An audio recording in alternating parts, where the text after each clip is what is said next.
Welcome to what is, fairly obviously, a festive Finzi Friends video, and that narrows down the choices of what piece we might be looking at. We could have gone for Finzi's Magnificat, composed for a carol service in the United States of America, but we're looking at the very beautiful Christmas piece In Terra Pax, composed in 1954 towards the end of Finzi's life and given its first performance in the following year.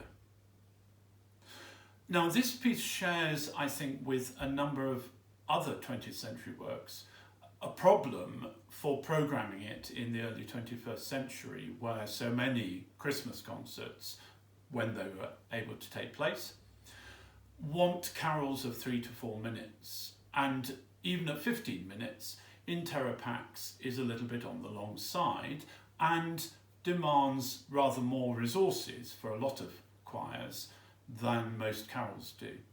And it shares that issue with other works like Vaughan Williams' Hodier, a much longer piece, and even works by Arthur Honegger and Victor Healy Hutchinson's Carol Symphony. But I'm sure that their time will come again, and I have successfully performed In Terra Pax with choir and organ, and indeed you can do it successfully with choir and piano and strings if necessary. What Finzi decided to do in Terra Pax was to take the poem of Robert Bridges, one of his favourite poets, a poem written in 1913, and then to insert into the middle of the stanzas, and by rejecting some of the poetry, the text from St. Luke describing the angels telling the shepherds of the birth of Jesus. Now, in previous videos, we've looked at some of the issues with Finzi's larger scale structures. As with those earlier pieces, you can find the background to In Terra Pax in the standard works by Diana McVeigh and Stephen Banfield. And Stephen Banfield makes the point that in this piece there is no issue with Finzi's structure, and I think that's partly because he has created his musical structure by the choices that he made in his text. Because by inserting St. Luke's account into the middle of this piece, it defines a type of ternary structure, crudely ABA, where the biblical text comes in the middle and the reflective text of Bridges' poem comes at each side of that biblical passage. Now, this also enables Finzi to use his soloists and chorus in a very structured way, because most of the chorus part is in the middle of the work. This itself is a little bit limiting. It's not a huge choral piece from the amount of singing that the choir is asked to do.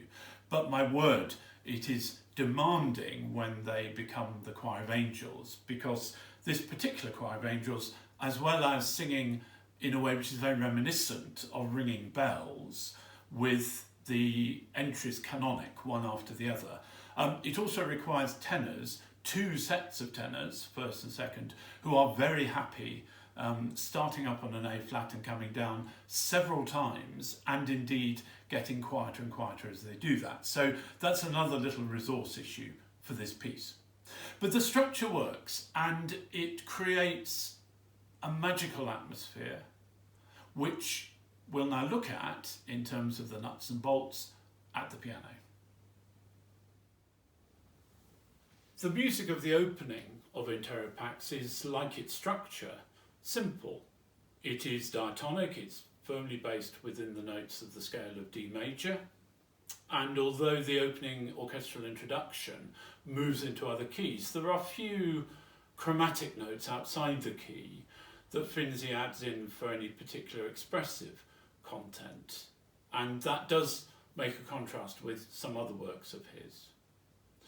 The orchestra lays out 2 particular ideas, the first being this.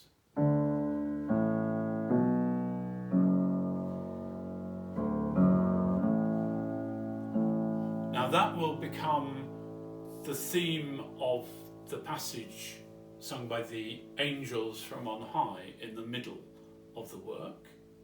It's then joined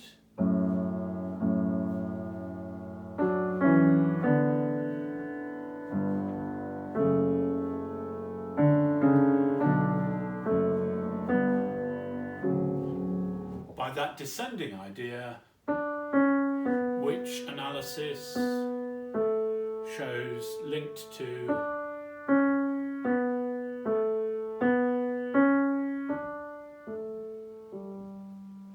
the refrain of the carol, The First Noel. And it's a nice touch, noted, and we move on into the main meat of the work.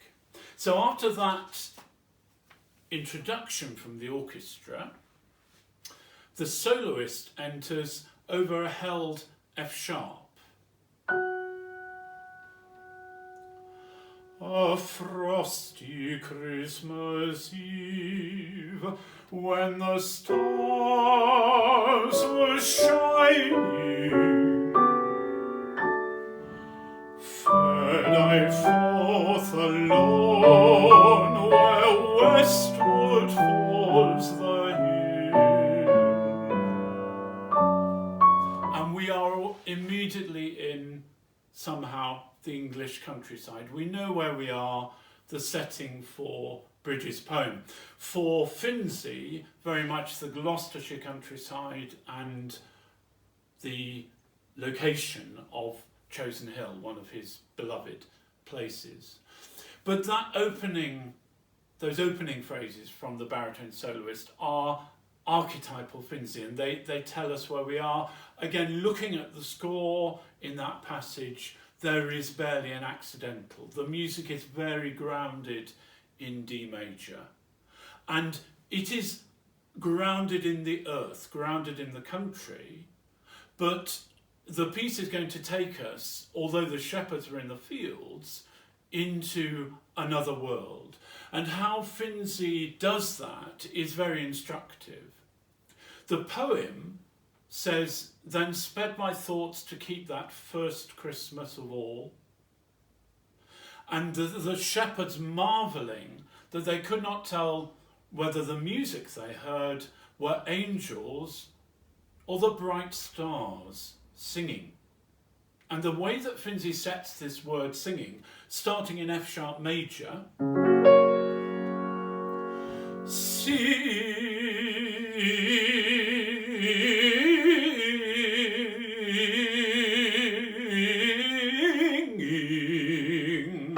by which time we've got to E flat major, that's his way of taking us out, I think, or taking us up into this other world. And it's noticeable that unlike Finzi's usual custom, that word singing is a long melisma on that one syllable.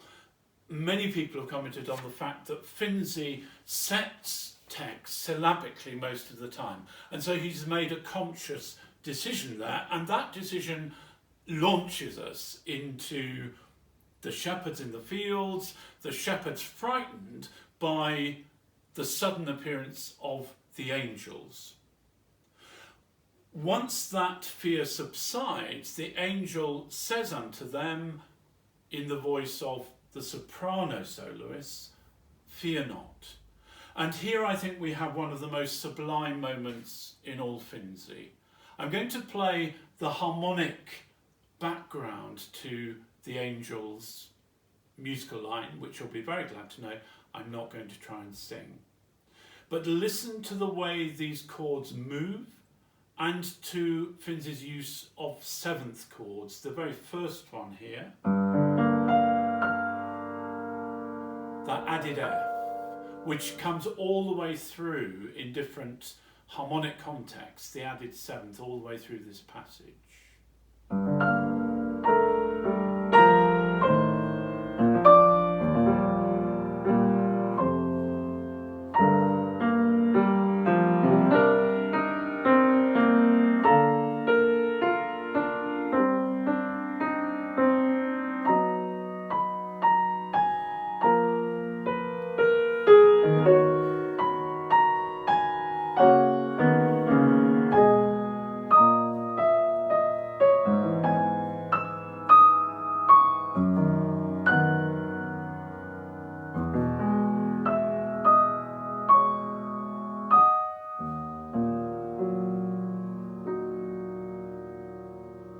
And the course of that short excerpt, without wishing to destroy the beauty of it with over-analysis, Finzi has moved us from G minor into G flat major, which incidentally he had foreshadowed in that singing passage I just talked about, into G flat major, and then to its relative minor at the end there, E flat minor. And such sure handling of key there, and beautiful melodic lines familiar from many another Finzi piece. It is, as I said, I think one of his most sublime moments. But the sublime gives way to the energy and the glory of the angels singing. We've already mentioned what is required from the singers here. There is that figure that we heard originally in D major at the beginning of the work, now heard in A flat major. As far as you can go musically from the opening key of D, that interval, as far away as you can get. So we are very definitely in another world here. The glory of the shepherds fades with the tenors coming down from those A flats, and we are back in the calm of the opening of the whole work, awaiting the epilogue, if you like, from the baritone soloist. But to me heard afar, it was starry music, angel song. Now, where does that beautiful chord on the word music come from? Here we are in the key of E flat major to begin. And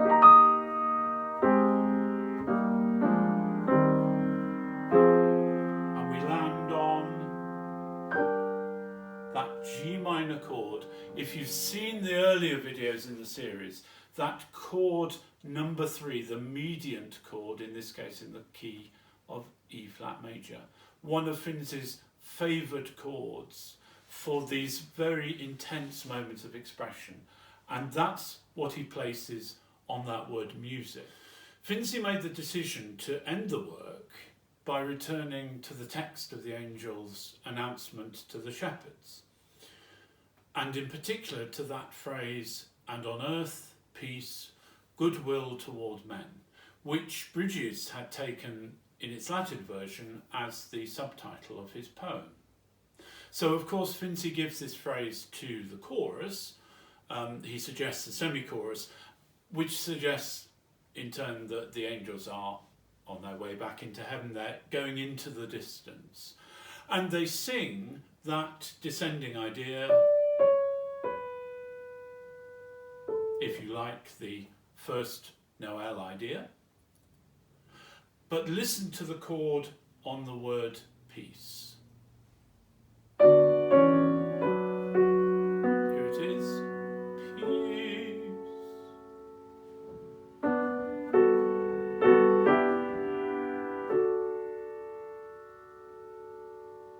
So he lands on that word peace, this time in the key of D major, on a chord of F sharp, that mediant chord, that chord number 3. And then he follows it with a very beautiful piece of choral writing.